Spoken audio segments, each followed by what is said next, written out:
Ceci est un livre audio autogénéré par Google. Première partie. Le monde en tension, lois économiques, rapports de force et développement urbain. Le système d'économie politique, son fonctionnement et sa projection sur la création et l'évolution des villes. L'évolution urbaine est l'un des aspects de l'évolution du système d'économie politique dans son ensemble. Il est dès lors inévitable de situer le développement urbain et l'existence même de la ville dans le cadre de ce dernier. La compréhension des mécanismes qui régissent le système d'économie politique est indispensable à l'appréhension de la ville et de ses transformations. C'est pourquoi nous nous attacherons dans cette première partie à rappeler les caractéristiques principales du système d'économie politique, tel qu'il fonctionne aujourd'hui. Nous définirons dans un premier chapitre ce que nous entendons par système d'économie politique. Nous détaillerons les mécanismes de son fonctionnement, nous proposerons une lecture des règles du jeu de ce système, une interprétation de son organisation globale et de sa dynamique.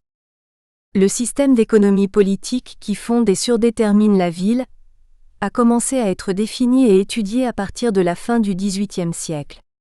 De nombreux courants de pensée se sont succédés pour le caractériser, depuis les fondateurs, Adam Smith, David Ricardo ou les physiocrates.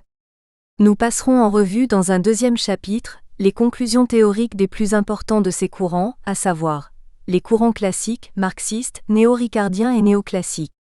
Nous essaierons de montrer qu'aucune de leurs théories n'a réussi à mettre en équation le système, à en donner une interprétation globale satisfaisante. Ces échecs traduisent l'existence d'un degré irréductible de liberté dans le système. C'est le facteur politique, le rapport de force entre acteurs, donc une dynamique externe à l'économie, qui ferme le système dans son ensemble et lui donne sa cohérence globale. Nous nous contenterons, dans ce chapitre, de résumer les théories et les critiques, en renvoyant en annexe quelques développements qui pourraient intéresser les économistes. Nous nous pencherons dans un troisième chapitre sur le facteur politique, souvent ignoré ou considéré comme anomalie, contrainte entraînant des déséquilibres ou simple accessoire exogène par l'économisme, pour en analyser la logique et les modalités. Nous verrons comment ont été mises au jour des règles surprenantes d'agrégation des préférences individuelles en choix collectifs, destinées à établir des modèles de structuration des acteurs, et comment le pouvoir de régulation, éminemment politique, a progressivement émergé dans la réflexion en tant qu'acteur majeur du système. La ville, loin d'échapper aux mécanismes du système d'économie politique, en est à la fois l'instrument et le produit. De ce fait, la grille d'analyse ébauchée précédemment est non seulement opérationnelle mais indispensable pour comprendre l'urbain et ses évolutions. Nous examinerons donc, dans un quatrième chapitre, les rapports étroits et réciproques qu'entretiennent la ville et le système d'économie politique depuis le Moyen Âge. Chapitre 1. Les règles du jeu. Organisation générale du système d'économie politique et structuration de ses acteurs. Le système d'économie politique est un ensemble intégré d'acteurs et de mécanismes qui permet, dans un environnement historiquement déterminé, de produire des marchandises. Les marchandises sont des objets et des services que les hommes s'échangent entre eux selon leur valeur. L'échange est ainsi l'aboutissement de la production, mais il en est également le point de départ. En effet, pour qu'il y ait production, il faut qu'il y ait déjà mis à disposition des déterminants de cette production, qui ne sont rien d'autre que des marchandises. Le titre du livre de Piero Sraffa, Production de marchandises au moyen de marchandises, résume parfaitement ce qu'est un système d'économie politique dans le monde moderne. 1. Les acteurs du système. Les déterminants de la production et leurs détenteurs. Les déterminants de la production de n'importe quelle marchandise sont au nombre de 4. Les ressources naturelles, le capital, le travail et la régulation. Les ressources naturelles sont, comme leur nom l'indique, des ressources fournies par la nature, sol, sous-sol, espace maritime et aérien. Elles sont donc non reproductibles, non produites mais seulement consommées par les hommes. Pour qu'une ressource naturelle soit un déterminant de la production, il faut qu'elle le soit devenue du fait de l'économie, ou plus précisément de la technologie. Par exemple, Le pétrole dont disposaient les peuples du Moyen-Orient ou du Nouveau Monde ne constituait pas une ressource naturelle avant la découverte du moteur à explosion. La ressource naturelle ne s'impose donc pas d'elle-même comme déterminant du système d'économie politique. C'est à l'inverse, l'économie qui lui confère ce rôle et qui peut à chaque instant le lui retirer. Par exemple, si l'on inventait des moteurs fonctionnant à l'hydrogène et non pas aux hydrocarbures, le pétrole pourrait progressivement cesser d'être considéré comme une ressource naturelle. Pour être prise en compte dans le calcul économique, la ressource naturelle doit en outre être rare au regard des besoins de la production. Par exemple, tant que l'air ou l'eau de l'océan seront surabondants par rapport à la production chimique, ces ressources seront négligées comme valeur d'échange et donc comme marchandises. A contrario, rien ne peut être créé sans l'apport de ressources naturelles, ce qui leur confère un rôle clé. Ces ressources sont par définition géographiquement fixes et existent en quantité limitée. Leur contrôle crée des situations monopolistiques. Leurs possesseurs bénéficient à travers elles d'un pouvoir sur le système d'économie politique dans son ensemble, à un instant donné. Cette importance varie dans le temps en fonction de leur utilisation dans le système de production. Elles sont donc objets de rapports de force permanents pour leur contrôle. Le revenu tiré des ressources naturelles est appelé rente. On distinguera la rente absolue et la rente différentielle. La rente absolue dérive directement de la propriété des ressources naturelles par des monopoles, qui font payer leur utilisation aux acteurs de production. Il s'agit donc d'un pur rapport de force basé sur la capacité de prendre et de maintenir le contrôle sur telle ou telle ressource naturelle, et de maintenir le rôle de celle-ci dans le système d'économie politique. Bien que se situant dans un cadre économique, la ressource naturelle n'a de valeur que par son utilisation dans la production. La rente absolue résulte entièrement d'un rapport de force politique. Néanmoins, à cause de ce cadre économique, la rente absolue reste surdéterminée par la valeur d'échange des marchandises dans la production desquelles entre la ressource naturelle considérée, et par le coût des autres déterminants de la production. Une forte augmentation de la rente absolue sur une ressource naturelle déterminée, à travers une forte hausse de son prix, peut soit entraîner une augmentation du prix des produits dans la production desquels cette ressource naturelle entre, et donc une moindre consommation des produits et la recherche de produits de substitution et de technologies utilisant moins de cette ressource. Soit déclencher une intervention politique, voire militaire, si cette augmentation met en danger la position d'acteurs majeurs au sein du système d'économie politique. La rente différentielle est issue des différences d'accessibilité à la ressource naturelle, ou de productivité de la ressource naturelle. Comme on le verra plus loin, David Ricardo en a montré le mécanisme à la fin du XVIIIe siècle et a démontré qu'elle était une résultante de l'évolution des prix ou du taux de profit. La ressource naturelle est donc un déterminant de la production immobile, dont le contrôle est objet de rapports de force politique, et dont le revenu ou rente est une résultante de l'évolution du système d'économie politique. Le capital dont nous parlons est le capital fixe, c'est-à-dire l'ensemble des moyens qui permettent l'existence et le développement de la production. Il s'agit en bref de la technologie, des machines et des équipements de toutes sortes, mais aussi de l'argent qui représente tout ou partie de leur valeur. Dans un processus de production, le capital représente au fond une épargne de valeur prélevée sur un ou plusieurs cycles antérieurs qui permet de lancer le cycle en cours. Le capital, fixe ou variable. Le capital variable et le travail payé par le capitaliste, dont nous parlerons plus loin, constituent toujours une longueur d'avance prise dans le processus de production par ceux qui le détiennent. Il est important de noter dès maintenant que si la technologie et les machines sont nécessairement des choses concrètes et hétérogènes, une presse n'est pas équivalente à un haut fourneau, l'argent qui constitue leur valeur et qui permet leur acquisition est, lui, à la fois homogène et abstrait. Le revenu du capital est le profit. La théorie économique suppose une tendance à l'égalisation des taux de profit sur le long terme. Les capitaux sont investis de manière mobile, là où les taux de profit sont les plus élevés, ce qui conduit à un nivellement par le milieu. Les activités moins profitables connaissent un désinvestissement, qui peut être définitif, et l'afflux des capitaux dans les activités les plus profitables conduit à une baisse de leur rentabilité. Les taux de profit s'égalisent par la concurrence entre capitalistes. Contrairement aux ressources naturelles, et du fait de l'égalisation des taux de profit, le capital est un déterminant de la production structurellement mobile. Le travail, c'est le travail vivant, celui qui est fourni par les travailleurs actuels quel que soit leur métier, leur qualification, leur statut social, ouvrier, employé ou cadre ou d'emploi, salarié indépendant. En termes marxistes, le travail représente le capital variable, en ce sens qu'il est par avance l'objet d'une appropriation par le capital, d'une part, et qu'il produit une valeur supérieure à la sienne propre, d'autre part.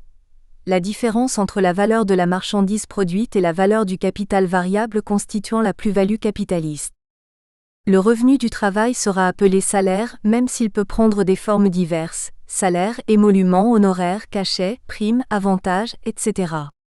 Ce revenu représente le coût biologique et historique de reproduction de la main-d'œuvre. C'est le coût de la reproduction de la force de travail, qui est déterminé historiquement par les rapports de force entre travailleurs et capitalistes. Comme le capital, le travail est un déterminant de la production fondamentalement mobile, et les travailleurs se déplacent, à un moment donné, vers les lieux où ils pensent trouver à s'employer dans les meilleures conditions. Le travail est le facteur central du système d'économie politique, car le capital n'est en fin de compte que du travail accumulé tout au long des cycles de production successifs, et la régulation est également produite par du travail payé par des prélèvements sur les revenus des acteurs. Seules les ressources naturelles sont totalement exogènes. La régulation, c'est l'environnement institutionnel, politique, juridique et social qui, par définition, n'est pas économique, mais s'avère néanmoins indispensable à l'économie pour qu'elle se réalise, surmonte ses crises, se reproduise. La régulation utilise 3 moyens d'action principaux.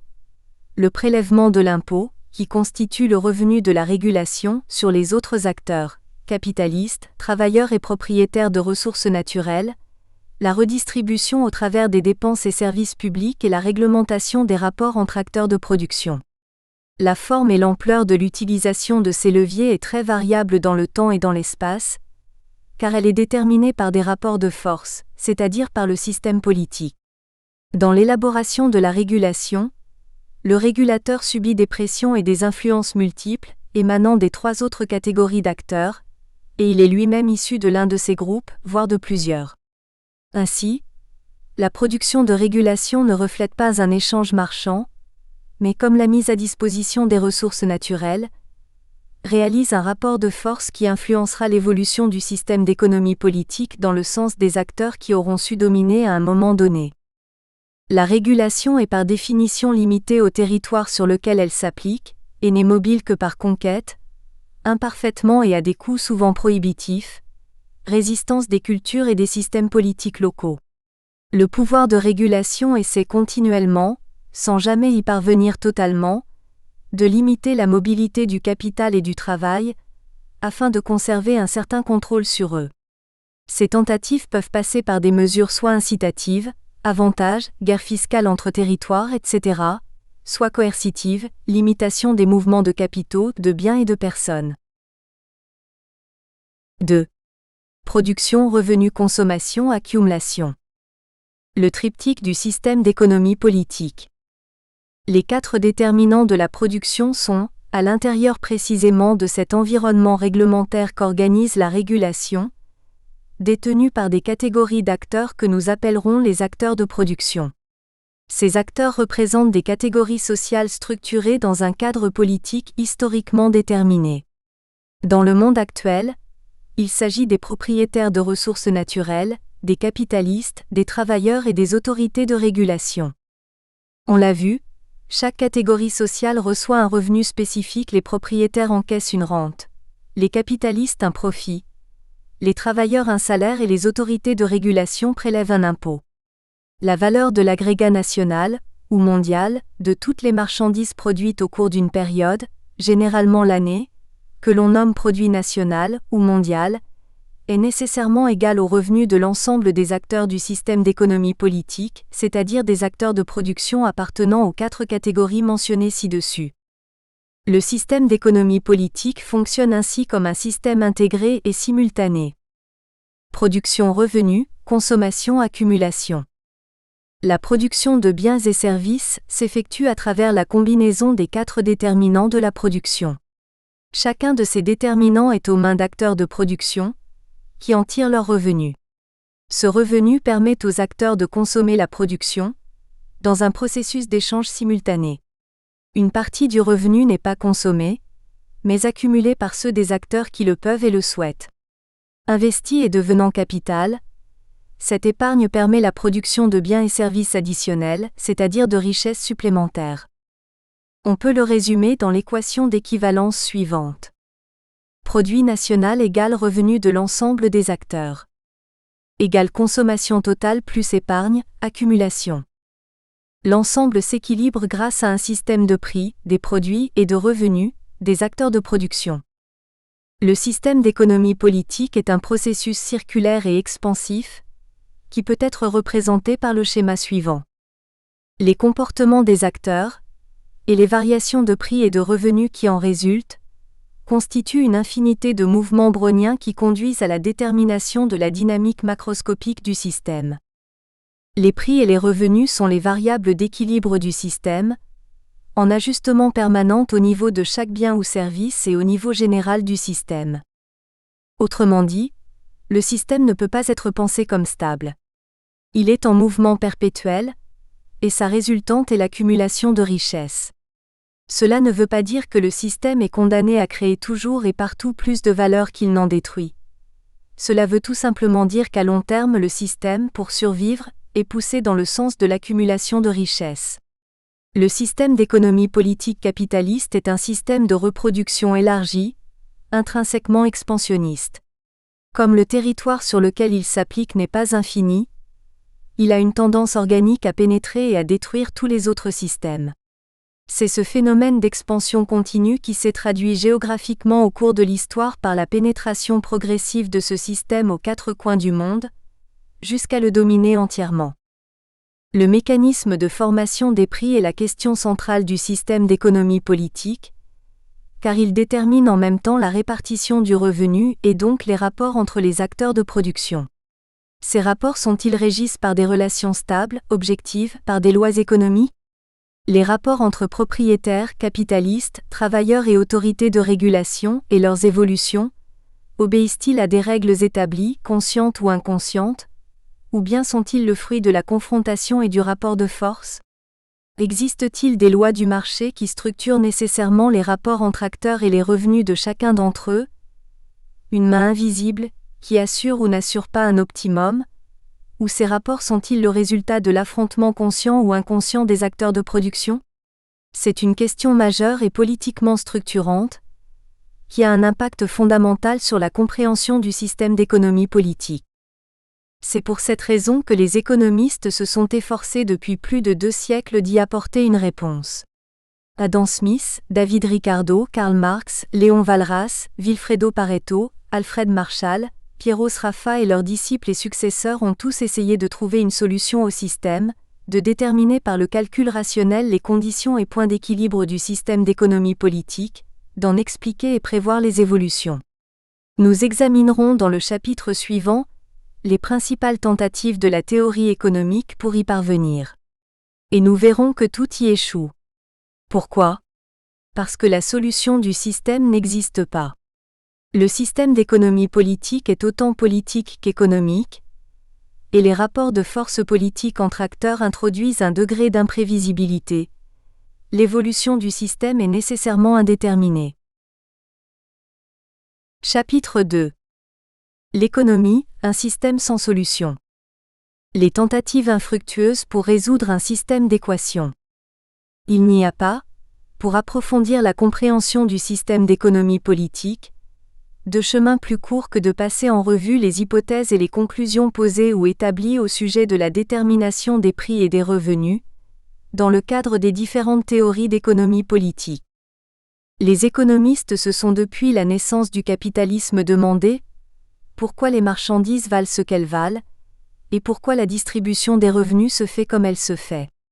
Ils ont cherché à comprendre les relations qui structurent le processus de production, et à examiner la justification et la cohérence des prix et des revenus.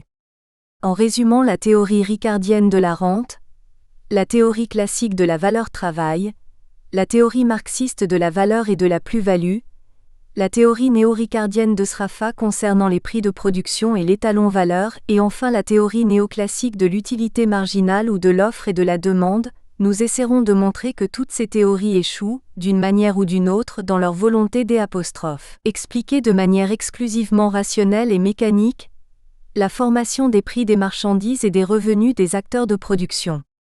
Parmi les fondateurs de la théorie économique, Ricardo montre le premier que le revenu des propriétaires de ressources naturelles, la rente, dépend du taux général de profit dans l'économie, qu'il est donc subordonné à ce dernier. En d'autres termes, les propriétaires de ressources naturelles sont des acteurs passifs du système d'économie politique dont ils subissent les évolutions, qu'ils en bénéficient ou qu'ils en pâtissent.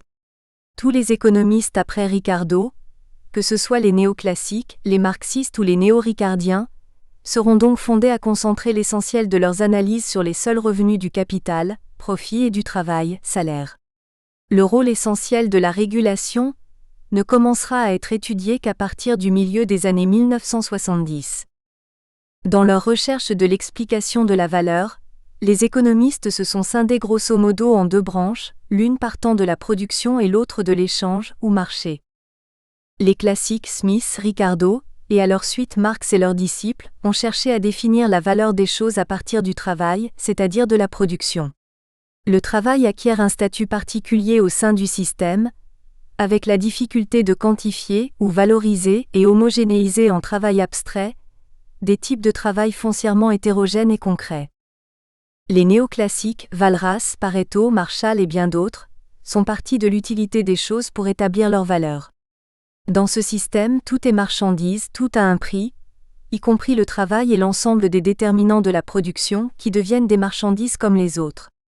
Ce faisant, les néoclassiques occultent totalement le fait que le système est formé d'acteurs physiques aux stratégies contradictoires, ce qui entraîne des rapports de force qui vont se traduire dans la répartition des revenus.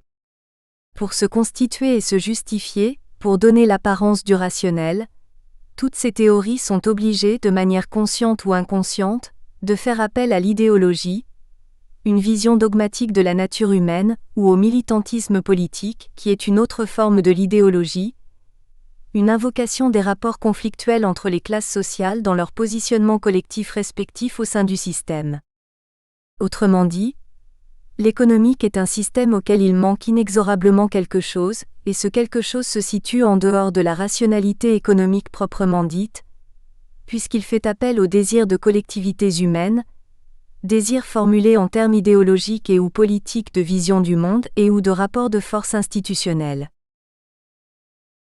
1. La rente. Un revenu résiduel dominé, confère. Annexe A. On sait depuis Ricardo que la rente foncière dépend du taux de profit dans l'économie, et qu'elle constitue donc un revenu résiduel dominé. La production de marchandises nécessite non seulement du capital et du travail mais également des ressources naturelles, par exemple la terre agricole, qui était à la fin du XVIIIe siècle la ressource qui avait évidemment le plus de poids et d'impact dans les économies de n'importe quel pays au monde, et notamment dans les pays européens. La propriété privée de cette ressource naturelle procurait clairement un revenu substantiel à la classe sociale qui en bénéficiait, en l'occurrence la noblesse et le clergé. La théorie ricardienne est d'abord centrée sur l'analyse et la contestation de la rente des propriétaires terriens, maîtres politiques de l'époque, dont le pouvoir déclinait progressivement alors que s'affirmait en parallèle celui de la bourgeoisie. La rente analysée par Ricardo n'est que la rente différentielle, c'est-à-dire celle encaissée par les propriétaires des terres les plus fertiles lorsqu'est mise en culture une nouvelle terre qui l'est moins. Ricardo n'examine pas la nature et le rôle de la rente absolue dont jouit n'importe quel propriétaire terrien, même quand sa terre est la moins fertile de toutes. L'existence et le statut de la rente absolue ne seront étudiés que plus tard par Marx. Il existe deux versions de la théorie ricardienne de la rente différentielle. Dans la première version, Ricardo expose que c'est l'expansion du capital et la baisse du taux général de profit qui en résulte, qui engendre finalement une rente différentielle dans le secteur agricole. Mais cette version s'avère invalide. Toute la démonstration de l'auteur ne tient en effet que parce que, par hypothèse, il quantifie le capital, le travail et le produit avec la même unité de mesure, à savoir une quantité physique de blé, ce qui n'est évidemment pas le cas général dans l'économie. Dans la deuxième version, Ricardo explique que c'est la hausse du prix du produit agricole qui se trouve à l'origine de la rente différentielle. Ricardo considère comme évidente la hausse du prix du produit agricole cultivé sur la terre marginale, moins fertile.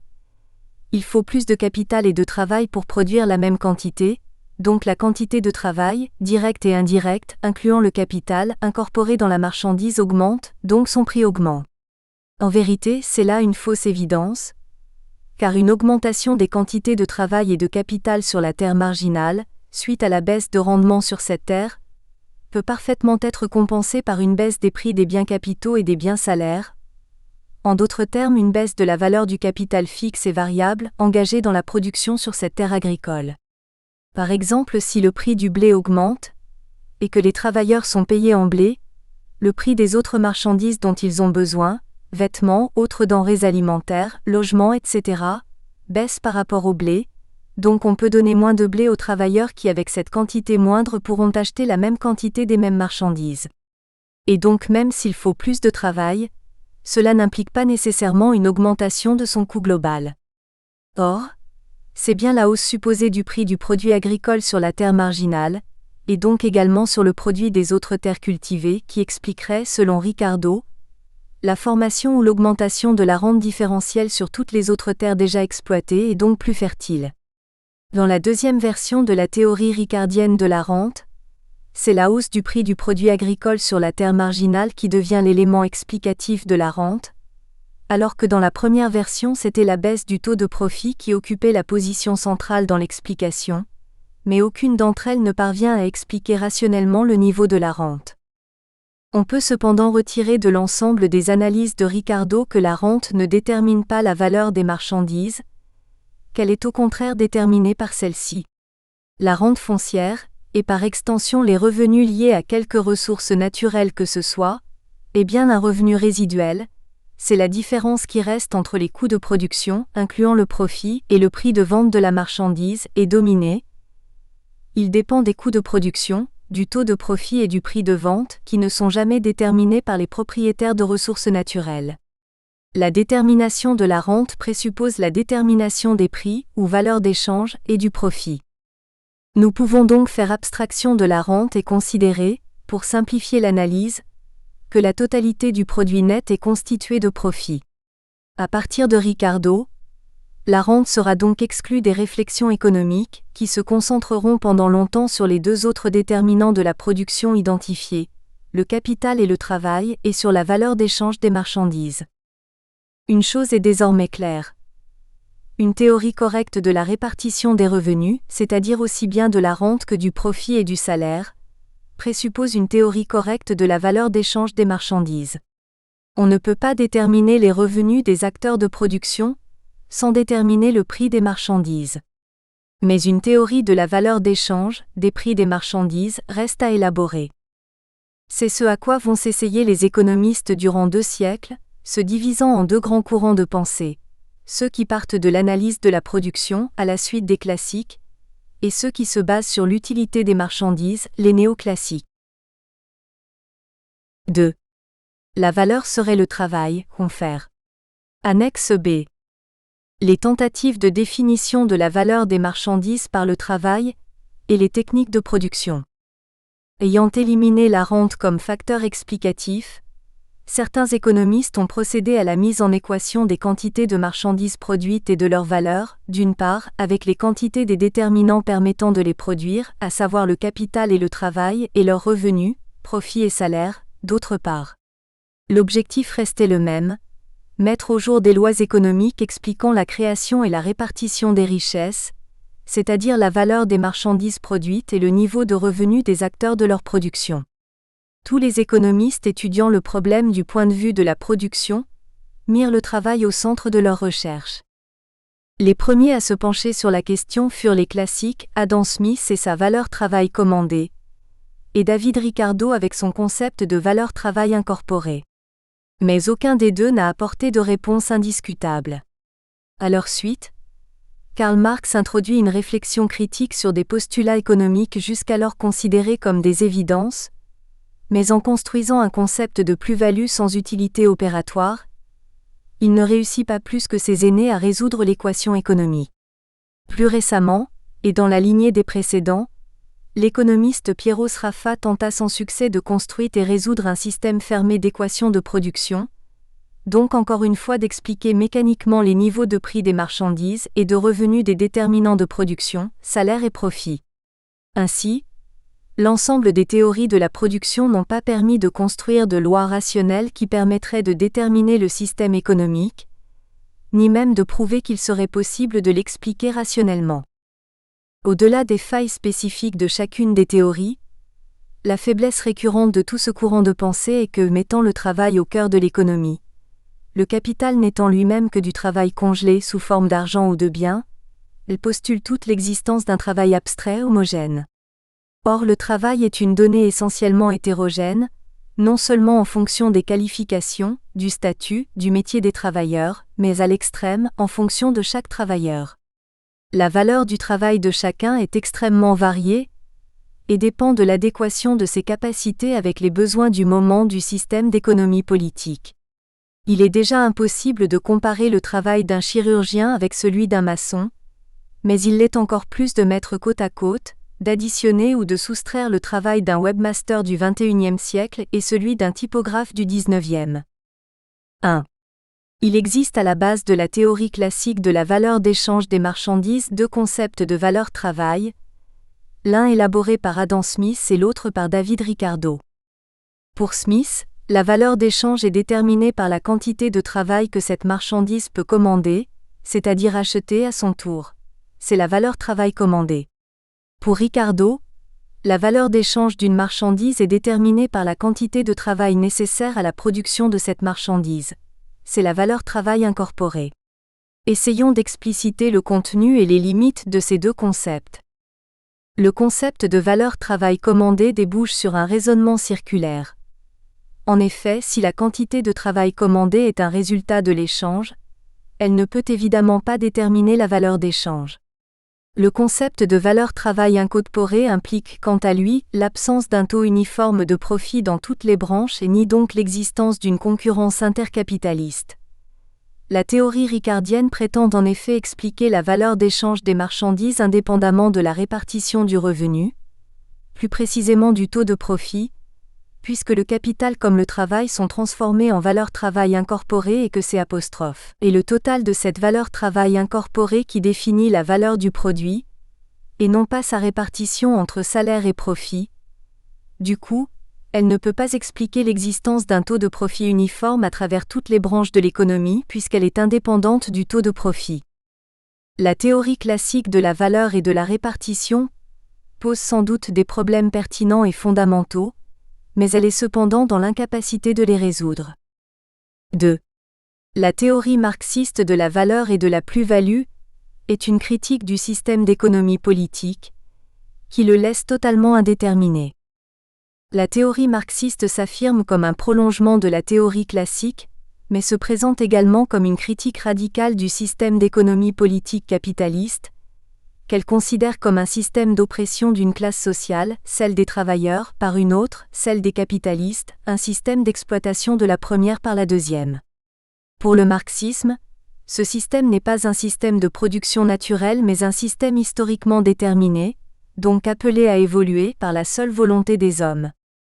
Cependant, les questions que traite la théorie marxiste sont toujours les mêmes que celles abordées par les économistes classiques. Il s'agit de savoir comment se forme la valeur des marchandises et comment se forment les revenus des catégories sociales qui contribuent à leur production. Pour Marx, l'échange présuppose une commensurabilité entre les produits échangés, des produits physiquement différents. Pour qu'il y ait échange, il faut donc que les grandeurs qui mesurent la valeur des produits soient déterminées au préalable, avant l'échange et en dehors de lui. Si on admet que ces grandeurs ne peuvent pas être liées à l'utilité subjective des produits, alors on est forcé de conclure qu'elles ne peuvent provenir que de leur processus de production. Et Marx ne voit pas d'autre grandeur utilisable que le temps de travail abstrait, dépensé dans la fabrication des produits. Or le processus d'abstraction du travail ne peut se réaliser que par l'échange, par le marché. C'est en effet ce dernier qui, en permettant d'échanger des temps de travail concrets, élabore et constitue en quelque sorte leur unité de mesure. Ainsi la valeur d'échange ne peut pas être déterminée par l'échange, mais pas non plus sans lui. L'explication et la détermination de la valeur d'échange exigent donc la prise en compte simultanée des deux processus de production et d'échange, qui constituent une véritable unité dialectique. Sur ces bases, Marx pense avoir trouvé la détermination du système par la découverte d'une marchandise particulière, la force de travail, ensemble des facultés physiques et intellectuelles des travailleurs. La particularité de la force de travail réside dans le fait que sa valeur d'usage est supérieure à sa valeur d'échange. La valeur d'usage comporterait en effet deux parts. Une fraction V représente la quantité nécessaire pour la reproduire, c'est sa valeur d'échange, et une autre fraction M représente le surtravail que s'approprie le capitaliste, c'est la fameuse plus-value. Le rapport MV représente le taux de plus-value, expression du degré d'exploitation de la force de travail par le capital. Reste maintenant à expliciter le rapport entre plus-value, dont la grandeur n'a jamais été mesurée par aucun calcul économique, et profit, dont la grandeur est mesurée matin, midi et soir par les capitalistes. Or la relation entre plus-value et profit ne peut être démontrée à l'aide du schéma de transformation des valeurs en prix, exposé par Marx lui-même. La théorie de la plus-value constitue donc, sur la base des analyses et conclusions de la théorie classique de Smith et Ricardo, et avec le renfort de la dialectique hegelienne, une spéculation convaincante sur l'origine des profits, rentes et intérêts qui constituent le surproduit capitaliste, et donc sur l'origine du capital lui-même. Mais elle ne permet pas de déterminer les grandeurs prix et répartition du revenu. La théorie marxiste de la valeur et de la plus-value est une réflexion critique sur le système d'économie politique, mais elle est totalement incapable d'en établir la mesure exacte. Le système reste logiquement indéterminé et ouvert sur toutes les évolutions. Ce qui le détermine, c'est la volonté collective des hommes, c'est-à-dire la résultante de rapports de force politique qu'il est impossible d'établir par avance. Le système d'économie politique reste aussi indéterminé après l'élaboration marxiste qu'avec la théorie classique. 3. L'ultime tentative néo-ricardienne de Piero Sraffa, la construction d'un étalon valeur dans le cadre d'un système de prix de production permet enfin de déterminer un système, mais il ne s'agit pas du système d'économie politique capitaliste. Le système des prix de production conçu par Sraffa et la construction de l'étalon valeur qu'il rend possible semble à première vue supprimer l'indétermination de l'économie.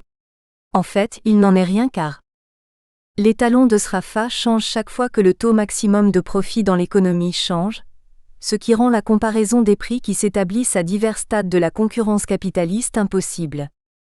L'une des caractéristiques essentielles du système de Sraffa est l'hypothèse que le salaire est une fraction du produit net et non une fraction du capital engagé et donc un coût de production. Or cette hypothèse est inacceptable.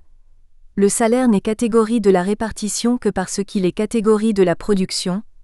Le salaire à la Sraffa ne serait qu'une sorte d'impôt sur le produit net des branches de l'économie prélevé pour le compte des travailleurs, ce qui ne reflète pas la véritable condition du salariat dans le système des économie politique réelle.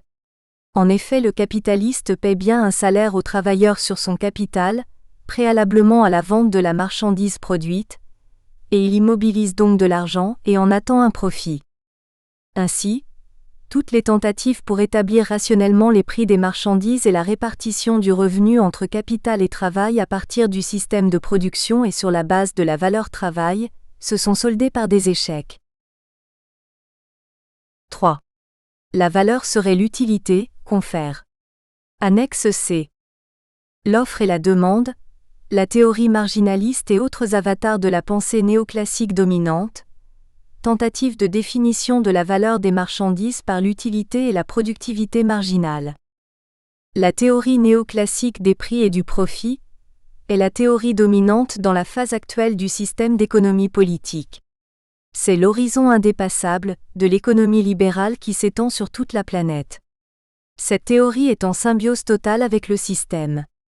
Elle a résisté à la critique marxiste et elle n'a pas de véritable concurrent, même si elle a de nombreux critiques dans le monde intellectuel actuel. Or, ces différentes formulations aboutissent à des impasses logiques, ou bien établissent des conclusions sur des bases irréalistes et ou incohérentes. La théorie néoclassique a de nombreuses composantes, dans la mesure où elle regroupe tout un ensemble d'argumentations et de modèles censés prouver la rationalité et décrire le fonctionnement du système économique dominant. Nous n'avons pas la prétention de résumer et de commenter toutes les argumentations et tous les modèles néoclassiques. Mais dans la mesure où toute la théorie est fondée sur l'affirmation qu'il existe une possibilité de préférence en fonction de l'utilité, à la fois individuelle et collective, suffisante pour fixer un prix à une marchandise quelle qu'elle soit et un revenu à un acteur de production quel qu'il soit, nous nous contenterons d'exposer et de commenter seulement certaines de ces formulations les plus courantes. Parmi ces formulations, nous aborderons successivement la théorie de la productivité marginale proprement dite, qui se présente comme un prolongement de la théorie ricardienne de la rente. La fonction de production macroéconomique, qui prétend ramener le système économique à un ensemble de relations fonctionnelles entre quantité de produits et quantité de moyens de production. La théorie de la frontière des prix des fauteurs de Samuelson, dont le fondement consiste à imaginer une économie où le produit et le capital ne sont que des quantités différentes d'une même marchandise. Cela rappelle Ricardo dans sa première version de la rente. La théorie de l'offre et de la demande de produits et de facteurs de production, qui considère que le marché est en mesure de fixer les prix et les revenus sur la base de l'utilité marginale généralisée. Et enfin la théorie symétrique de la valeur de Marshall, qui associe plutôt un coût de production à l'offre et une utilité finale à la demande. 1.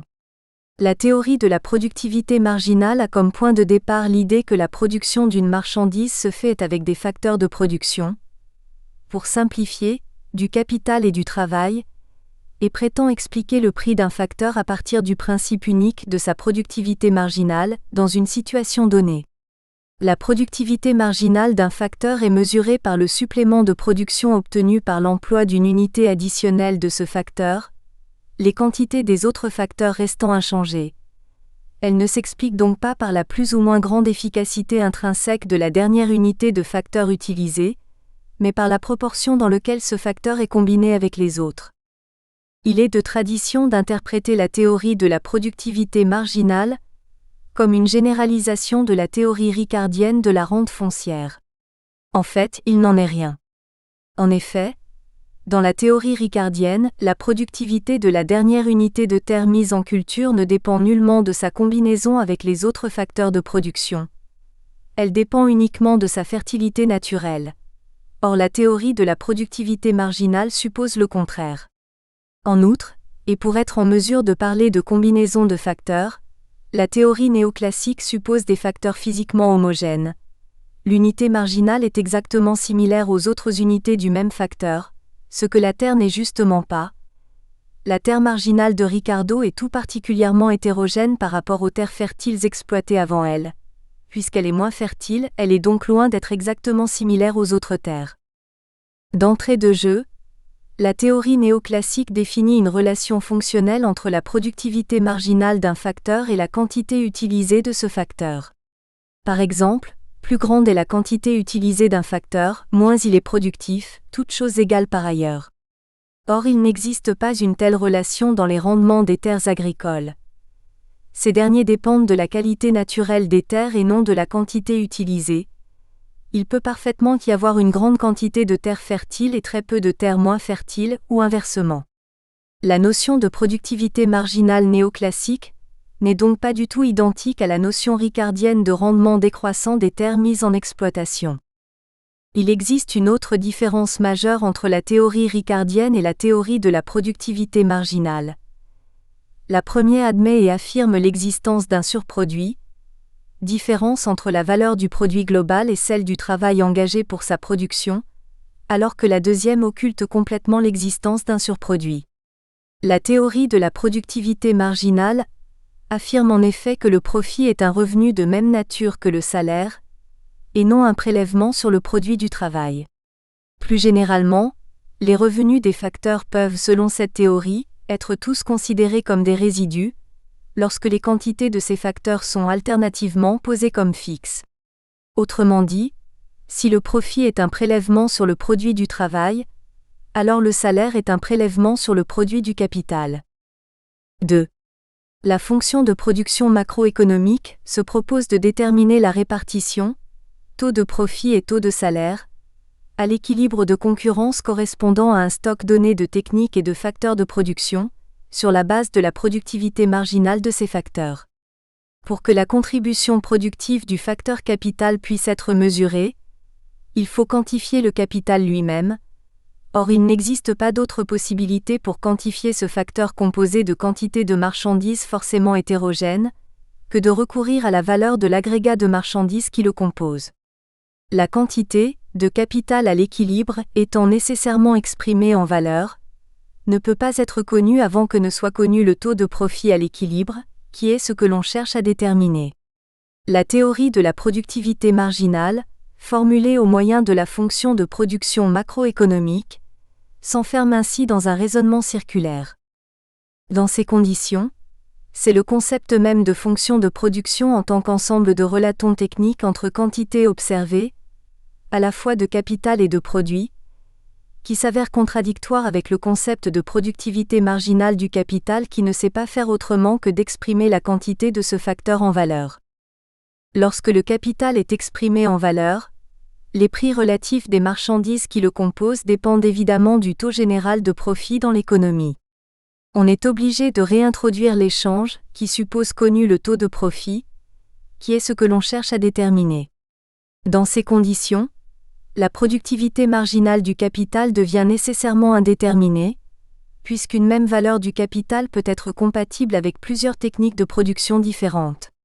Autrement dit, on peut acheter telle ou telle machine avec la même valeur de capital, et chaque machine peut avoir une productivité marginale différente des autres.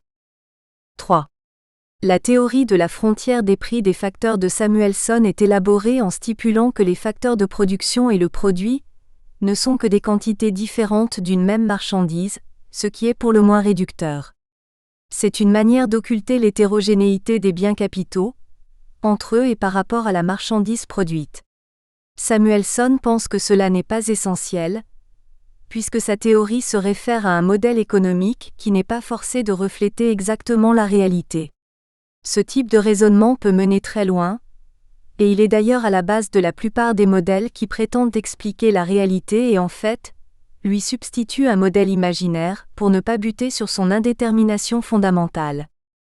Critiquant la théorie de Samuelson, Garegnani écrit « La réponse à la question de savoir s'il existe une fonction de production agrégée, dans laquelle les quantités de travail et de capital expliquent à la fois le niveau de produit national et par les produits marginaux des facteurs sa distribution, et que, soit dans l'économie est produite une marchandise unique et aucun problème d'agrégation ne se pose, soit sont produites plusieurs marchandises et aucune fonction de production agrégée n'existe. 4. La théorie de l'offre et de la demande représentée par des courbes monotones décroissantes du taux de profit, en fonction de la productivité marginale du capital est contredite par la réalité du retour des techniques. Toutes les formulations de la théorie de la productivité marginale ne sont que des expressions différentes de la même relation fondamentale entre taux de profit et valeur du stock de capital à l'équilibre de concurrence. Cette relation peut être représentée par une courbe caractérisée par l'égalité sur tous ces points entre le taux de profit et la productivité marginale du stock de capital correspondant à ce taux de profit. Les économistes néoclassiques considèrent que les fonctions représentées par de telles courbes sont nécessairement monotones et décroissantes. Ils en déduisent que, sauf un cas particulier d'excédent structurel des facteurs qu'ils mentionnent, il existe toujours un niveau du taux de profit et du taux de salaire auquel la totalité du capital et du travail disponible se trouve entièrement employée. C'est le niveau d'équilibre concurrentiel des variables de répartition, déterminé ainsi en termes d'offre et demande des facteurs de production sous-jacents. Dans ces conditions, la même loi, celle de l'offre et de la demande, réglerait à la fois le prix des produits sur le marché des marchandises et le prix des services des facteurs. C'est ainsi que les néoclassiques appellent la répartition du revenu sur le marché des facteurs, capital et travail. Les néoclassiques prétendent en effet traiter pareillement par leur théorie le prix des produits et le prix des facteurs de production. Autrement dit, la théorie de la répartition n'est, dans la conception néoclassique, qu'un cas particulier de la théorie générale des prix. L'offre et la demande déterminent aussi bien le prix des marchandises que celui du capital et du travail, c'est-à-dire les profits et les salaires. Mais il arrive fréquemment dans le système d'économie politique réelle, d'observer un retour des techniques, c'est-à-dire le fait qu'une technique de production qui a été la plus profitable à un taux de profit donné puisse redevenir la plus profitable à une autre période et à un autre taux de profit par exemple. Des techniques jugées dépassées à un moment donné peuvent être réutilisées ultérieurement, alors qu'entre-temps le taux général de profit a bien varié. Le retour des techniques contredit évidemment l'existence d'une relation monotone et décroissante entre le taux de profit et la valeur du capital par travailleur, qui est une autre façon de désigner une technique de production, affirmée dans la théorie de la productivité marginale. Une augmentation du capital par travailleur peut bien avoir lieu en même temps qu'une augmentation du taux de profit. Mais s'il n'existe pas de fonction monotone décroissante mettant en relation le taux de profit et le stock de capital, alors la conception même des taux de profit et de salaire comme indicateur de rareté relative des facteurs de production, capital et travail, correspondant devient sans fondement. En d'autres termes, il peut parfaitement y avoir des taux de profit ou des taux de salaire identiques pour des raretés relatives du capital ou du travail différentes. Cela a des conséquences considérablement négatives sur toutes les théories néoclassiques de l'allocation des ressources, du choix des investissements, de la spécialisation internationale et pour tout dire, sur d'innombrables politiques économiques nationales et mondiales. 5. Les présupposés de la théorie symétrique de la valeur de Marshall sont peu réalistes. Cette théorie, formulée par Alfred Marshall dans ses Principles of Economics, n'est rien d'autre qu'une théorie de l'offre et de la demande, dans laquelle on représenterait l'offre par des coûts de production et la demande par des utilités finales, offre et demande étant bien entendu comme dans toute théorie néoclassique, décroissante en fonction des quantités offertes et demandées. La théorie symétrique de la valeur et la théorie de la répartition en termes d'offre et de demande des facteurs de production ne sont en outre que deux formulations de la même chose. Dans la théorie symétrique, les coûts de production sont censés être une fonction nécessairement décroissante des quantités produites. Plus l'on produit, moins la production d'une unité coûte cher ou consomme de facteurs de production. C'est le principe général des économies d'échelle. Ces économies peuvent être obtenues soit en interne à l'unité de production ou à l'entreprise, soit en interne à l'ensemble des unités de production constituant une industrie, soit enfin en externe à l'industrie, dans l'environnement économique général de celle-ci. L'ennui est que les économies d'échelle internes à la firme ou externes à l'industrie, incontestables sur le plan empirique, sont incompatibles avec les présupposés de la théorie symétrique de la valeur dans les conditions de concurrence pure et parfaite. En effet, si l'on admet l'existence de coûts décroissants consécutivement aux économies internes à la firme, on est obligé d'admettre du même coup qu'en longue période tous les marchés doivent finir par être monopolisés, puisque plus une firme produit, plus ses coûts baissent et plus elle est en mesure d'éliminer ses concurrents. Il s'agit d'un cercle vicieux ou vertueux selon le point de vue où on se place, et on sort alors du cadre de l'hypothèse de concurrence pure et parfaite. De même, les économies d'échelle externes à l'industrie s'avèrent incompatibles avec l'analyse en termes d'équilibre partiel. Agissant simultanément sur les coûts de plusieurs marchandises, la présence de telles économies contredit l'exigence d'indépendance de la courbe d'offre d'une marchandise particulière par rapport aux courbes d'offre des autres marchandises. Finalement, les seules circonstances dans lesquelles les économies d'échelle sont compatibles avec les présupposés de la théorie symétrique de la valeur et plus généralement. Nous espérons que vous avez apprécié cet aperçu. Pour continuer à écouter ce livre audio sur Google Play Livres, utilisez le lien dans la description de la vidéo.